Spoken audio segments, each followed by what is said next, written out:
Good morning, viewers. This is Kasturi Day. Again, I'm back with the question answer series of Language of Chemistry according to ICSE syllabus class 9. So how are you all? I think you are all fine. So let me start for today's discussion. Okay. So before that, I'll request you to please go through the text videos so that that can help you in grabbing these question answers much easier so that you can solve on your own only.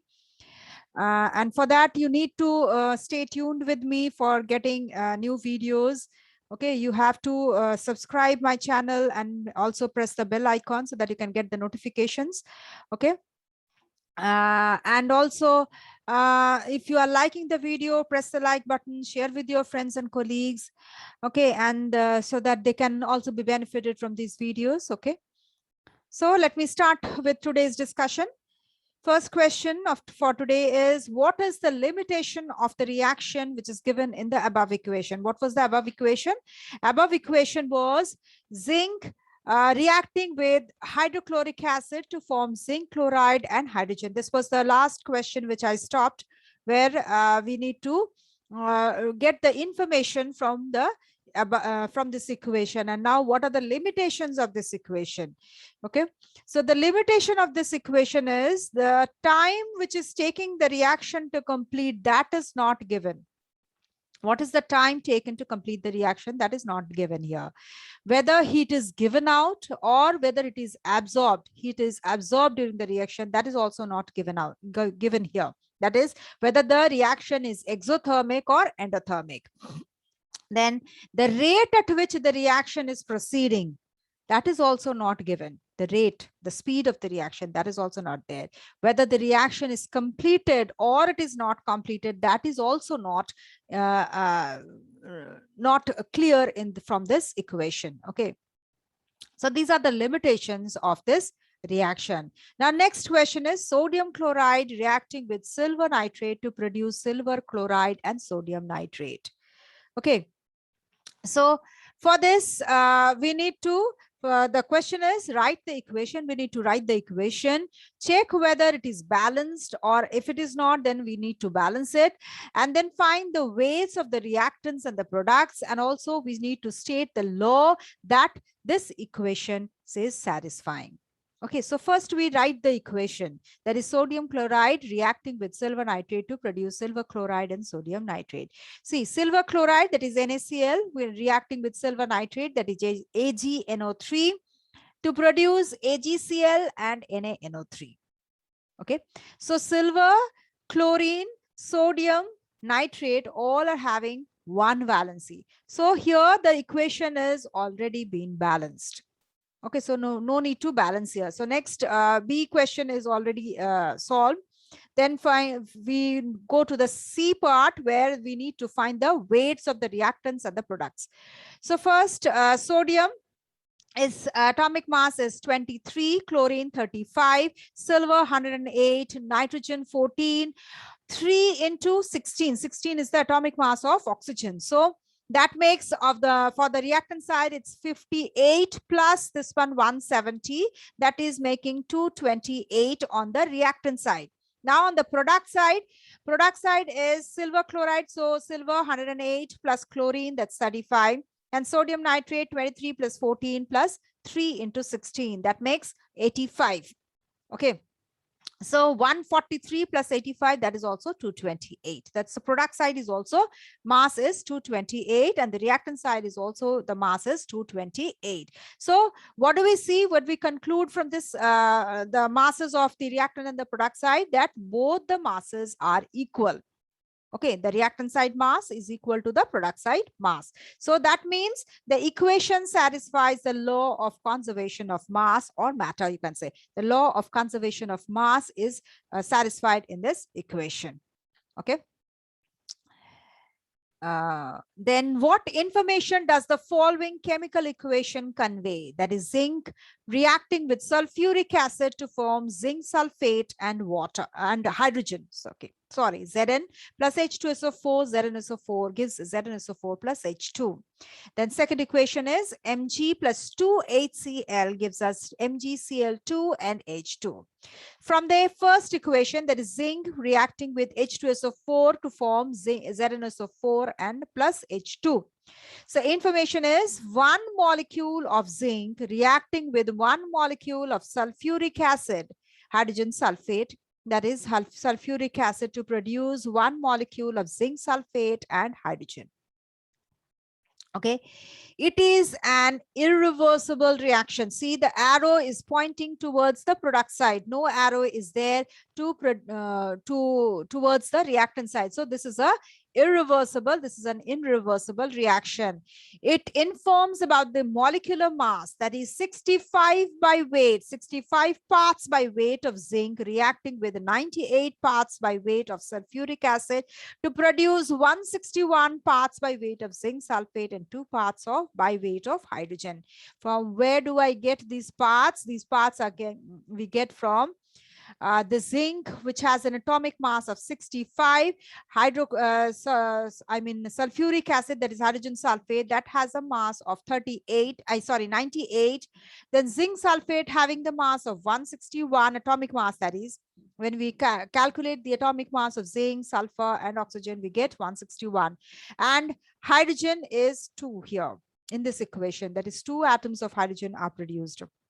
So that means 163 on the reactant side and 163 grams per mole on the product side. So that proves the law of conservation of mass.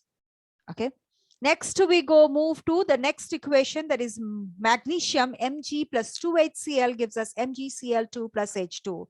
The information from this equation is the one molecule of magnesium reacts with 2 molecules of hydrogen chloride to produce 1 molecule of magnesium chloride and 1 molecule of hydrogen.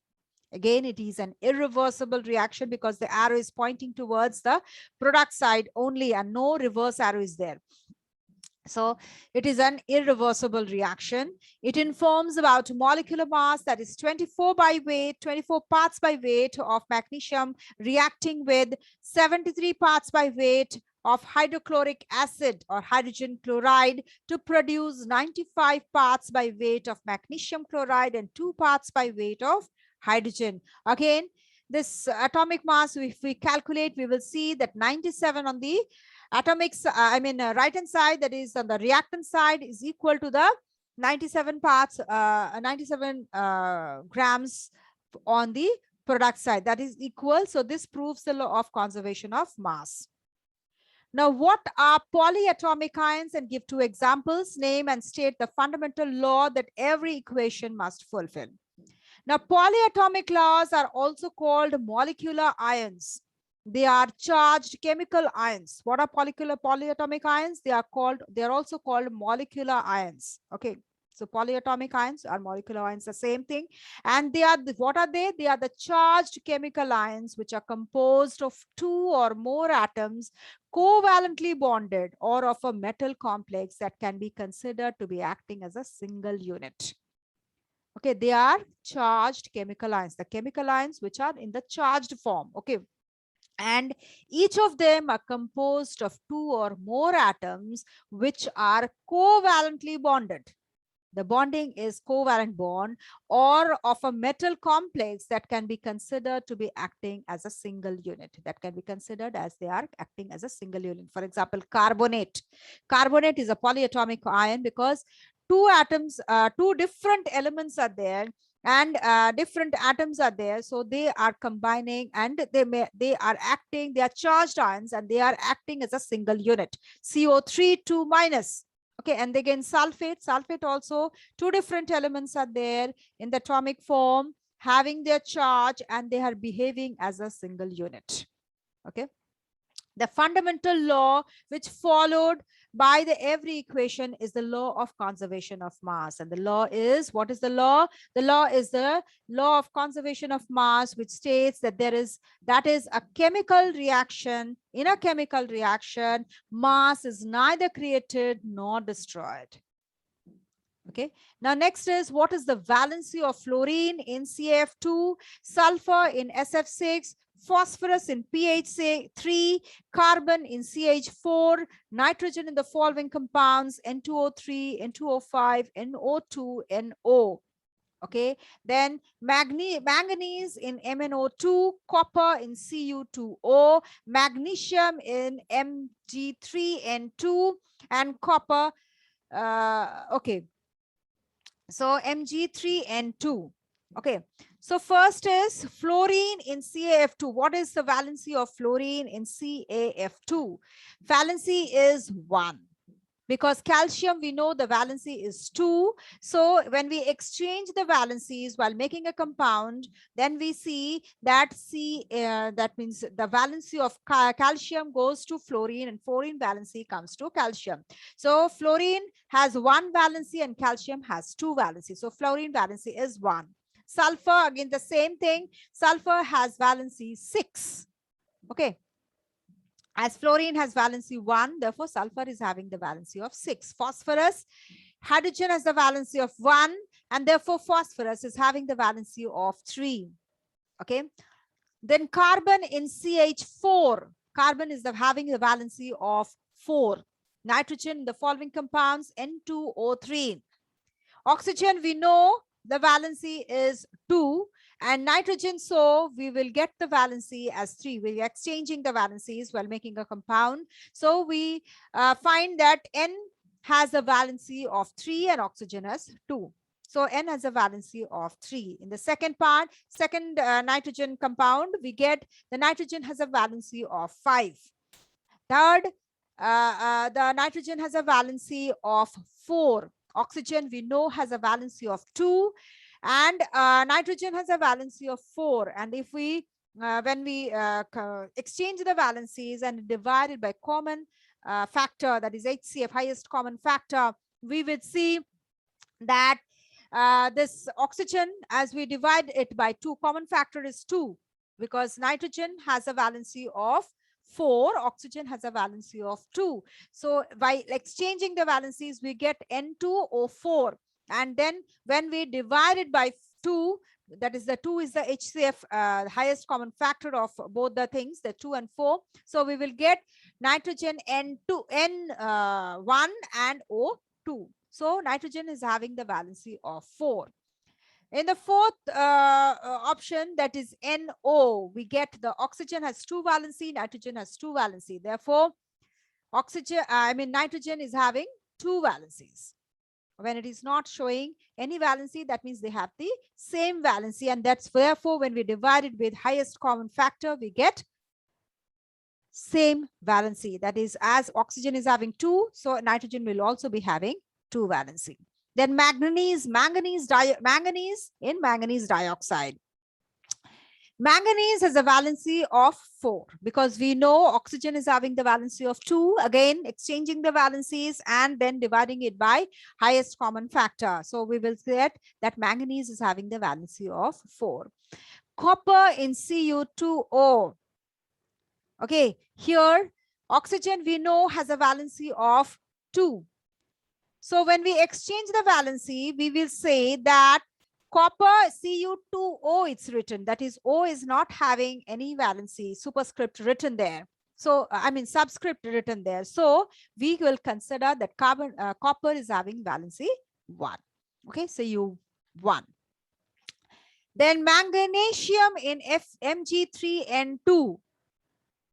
Again, when we exchange the valencies, we will get Mg3 N2, then that means nitrogen is having the valency of 3 and magnesium has a valency of 2. So magnesium will be having the valency of 2. Then why should an equation be balanced? Explain with the help of a simple equation. An equation must be balanced. Okay. In order to comply with the law of conservation of matter. So why do we need to balance the equation? Because we need to comply the equation in the with the law of conservation of matter. which states that matter cannot be created, neither can be it be created nor be destroyed. So if we stay with an unbalanced equation, we will see that there is some matter which has been created. One side it's more, one side it's been lost. That is, reactant side it may be more, or product side it may be less, or in the product side it's more, or and this reactant side it's less. Then we will say that it will not satisfy the law of conservation of matter, because the masses will not be same both the sides.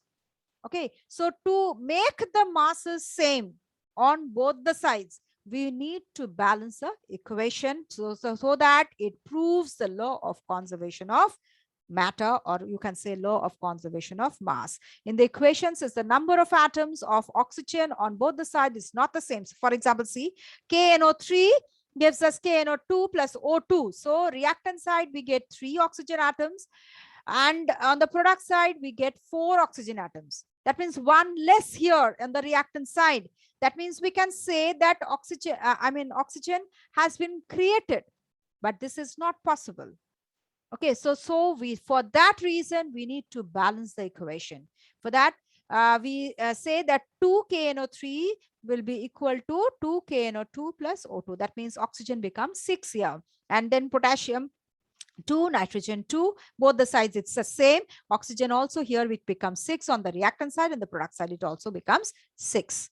Okay, so next we go to choose the correct answer from the following options. Okay, so first one, modern atomic symbols are based on the method proposed by Berzelius. Okay, so modern atomic symbol has been proposed by Berzelius. The number of carbon atoms in a hydrogen carbonate radical is 1. The formula of iron 3 sulfate is iron 2 sulfate, that is FeSO2SO4 whole thrice. This is the correct answer, because iron is having 3 valency according to the question. So that means if we exchange the valencies, we will get sulfate has 2 valency. So when we exchange the valencies, it will become Fe2SO4 whole thrice. Then in the water, the hydrogen to oxygen mass ratio is what? Atomic mass of hydrogen is 1 and that of oxygen is 16. So in H2O, what happens? 2:16, 2 atoms of hydrogen and 1 atom of oxygen. So the atomic mass will be 2:16. That means 1:8. The first answer is correct. Then the formula of sodium carbonate is sodium carbonate, Na2CO3. Okay, and that of calcium hydrogen carbonate is what? See, from carbonate Na2CO3, the carbonate valency is 2. Okay, and sodium has a valency of 1. But in that of calcium hydrogen carbonate, when it is hydrogen carbonate, it has a valency of 1. Okay, so what will be the equation? What will be the formula rather of calcium hydrogen carbonate? So second one will be the answer, because hydrogen carbonate is a valency of 1. Okay, so calcium, we know that's a valency of 2. So HCO3 whole twice. Okay. Next, we move on to fill in the blanks. 1 atom of chlorine combines with 1 atom of hydrogen to form a molecule of hydrogen chloride. 1 molecule of hydrogen chloride. Okay. The positive ions are also known as cations. Okay, this has been missed. You please correct it. It's cation, CATIONS. Then carbon is denoted by the symbol capital C, whereas copper has been denoted by the symbol capital C and small u. Okay. The valency of nitrogen is nitrogen dioxide. In nitrogen dioxide is NO2, that is what is 4. I told you in the previous question, there was that option was there, as oxygen has a valency of 2. And when we are exchanging the valencies, we get N2O4. But when we are dividing this valencies with highest common factor, we get N1O2. Okay. That is nitrogen having the valency of 4. Then magnesium chloride has two radicals, in which magnesium has basic radical while chloride has acidic radical. Then Dalton used a O symbol for oxygen, circle symbol for oxygen, and a circle with a dot in between is for hydrogen. Then symbol represents one atom of an element. Symbolic expression of a molecule is called a formula. Then sodium chloride has two radicals. Sodium is a basic radical while chloride is an acidic radical. Valency of phosphorus is PCl3 is 3. PCl3, chlorine has one valency. So phosphorus having three valency. P has three valency, and for PCl5, it has five valency. The valency of iron for FeCl2 is 2. And for FeCl3, iron is 3 valency, having 3 valency. Then formula of iron 3 carbonate, Fe2CO3 whole thrice. Okay, carbonate has a 2 valency, and as it is Fe3, so it will be Fe2CO3 whole thrice. Okay.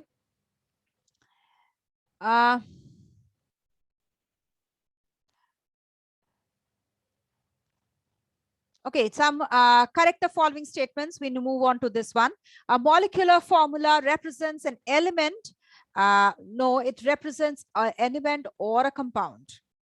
Okay, not only element, it also represents a compound also.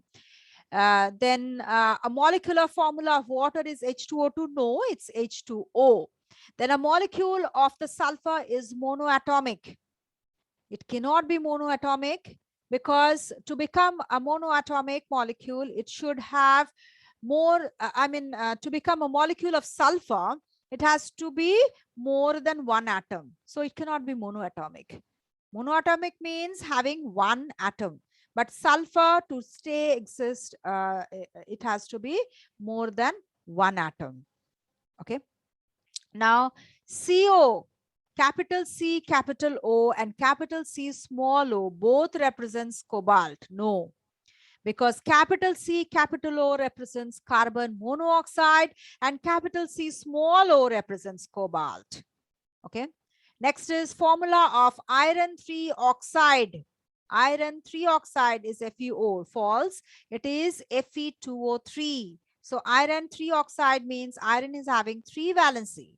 Okay, and oxygen is having 2 valencies. So when we exchange it, the valencies, we get Fe2O3. Okay, so I'll stop here. I'll continue with the rest of the discussion in my next video. Till then, please go through the videos for the text videos and also the question answer videos. And if you have any doubt, please do write in the comment box. You can write in my email ID also. That is kasturi74@gmail.com. And also, you can also, you can also access my Facebook account, Moshock page. You can access that. Okay. If you are my friend, then you can access that one. Okay. And for that, you need to stay tuned with me. You need to subscribe my channel, and also you need to press the bell icon to get the notification of my next video. And press the like button if you're liking the videos, and share with your friends so that they can also be benefited from these videos. And one more thing I want to tell you, that please concentrate on your studies. These pandemic situation is very creating a lot of problems in our life. Okay, so please do some meditation before going on to studies, sitting for studies. Do some meditation. Okay, sit for some time, think of anything. If you don't want to think anything, please think of a dot. Keep a dot in front of you, a white dot in front of you, and think of that, see that. Okay, concentrate on that dot, and that will create you a lot of concentration. Okay, that will peace your mind. You feel that your mind has become peace. Okay, that will make you silent. Okay, to sit for some time and think of that silence, and you can increase your memory capacity. Okay, concentrate on your studies, and so that you can do better in your exams. Okay, rather best in your exams. Okay, so thank you for watching and have a good day.